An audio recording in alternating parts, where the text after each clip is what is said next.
You won't know what it's like to be alone until there is nothing else. When you walk into a house and it's empty, you used to hearing your family and the kids running around talking. You don't know what it's like until they drive down the street and don't come back. You know, when the dogs are gone, you know, and all you do is go to work to survive and drink. And that's all I did. I went to work, survived, drank. Keep the bills going so I could drink. I didn't want to drink in the dark, so I kept the lights on. I didn't want to drink on the street, so I had to keep a roof over my head. With drinking, it started when I was younger, just drinking every weekend, going to the club or whatever it was. And then it got to a point where it was fun. And then it wasn't fun anymore, but I couldn't stop. Because when I did try and stop, the withdrawals were so intense. But then at the same time, when I did stop and I got through the withdrawals, there was still that craving there. But then my life started going down, and then I hit rock bottom. But this rock bottom was worse than any rock bottom I've ever hit, because I lost everything. You know, my family, I ended up losing my job because I got DUI. It was miserable. I was sick drunk, you know what I mean, and barely could walk, and then I fell straight on my face. You know, and for some reason I couldn't get up. You know, and even though I tried, you know, I was trying to get up, I couldn't get up, and it wasn't one of them. It was like somebody was sitting on me, in a way. That's when I knew that was the end. I needed to stop doing what I was doing. I realized I was alone, and I cried out. Who'd you cry out to? Come on, man. God. You know, pastor told me God speaks to soul to soul. You know, and my soul was crying out.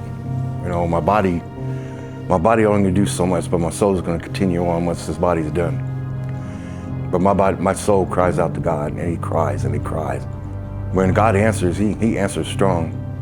He made sure I didn't get up off that floor until I was ready. And then my father-in-law called me up later on that night and said, I'm coming to pick you up tomorrow and take you to treatment. Usually I'll drink myself to sleep, and I'll wake up, go to work, and then make it home, drink some more. But for some reason that morning, you know, he was at my door at 7 o'clock and I was shaking as if I didn't drink all day long. And by the time we got to Hutch, it was uncontrollable. You know, I was in full-blown withdrawals. And usually that takes more than 12 hours after I stopped drinking. I'd be here a year, July 1st, altogether it'd be 16 months, including treatment. Omega's a faith-based program. We have classes that we go to. So when I come here now, they tell me, well, you're gonna be in phase 1, you have 100 hours that you need to do. I'm like, 100 hours? And I go in there, and probably the first couple months, you know, I was just a body sitting in the seat. And then one day, it's just, things started to click. I get to hear other people now. I'm just eating it up, trying to get as much as I can out of it.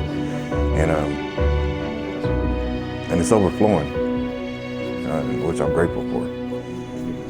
So then when we go back up here and we look at this question, or one of them, you're never alone. When you think you're alone, you're not. He's always here, you know what I'm saying? And I ask him to sit right beside me. You know, when I wake up in the morning, sit beside me and talk to me. You know what I'm saying? When I'm walking to work, walk beside me. When I'm at work, help me cook. You know, it sounds funny, but I'm for real. You know, when I'm serving my residents, you know, help me serve with them. You know, and in a way, that's letting people see him through me. Because like I said, I can't do this without him, so I have to have him everywhere I go. You know, the devil's taking everything from me, and God gave it all back. I got my kids back, wife's back. They live on their own somewhere, you know what I'm saying, but here in town. So I get to talk to them, I still get to see them. My son's coming to visit me from Kansas City. You know, my daughter's coming to visit me now. Everything that we read, all the scriptures and all the Bibles that we read and different things, everything boils down to God and what he has for us and what we need to do for him. You know, when you see people coming from different walks, different cities, different towns, the streets, upper class, lower class, And we're all striving for the same goal, to walk with God and be sober. We all can sit in a room together and know that we're not alone. And with God, you know, He's our standing stone. So now I'm walking a different light, a different way, a different path. I'm letting God actually guide me instead of me guiding Him, which didn't work the last time, but it's working this time.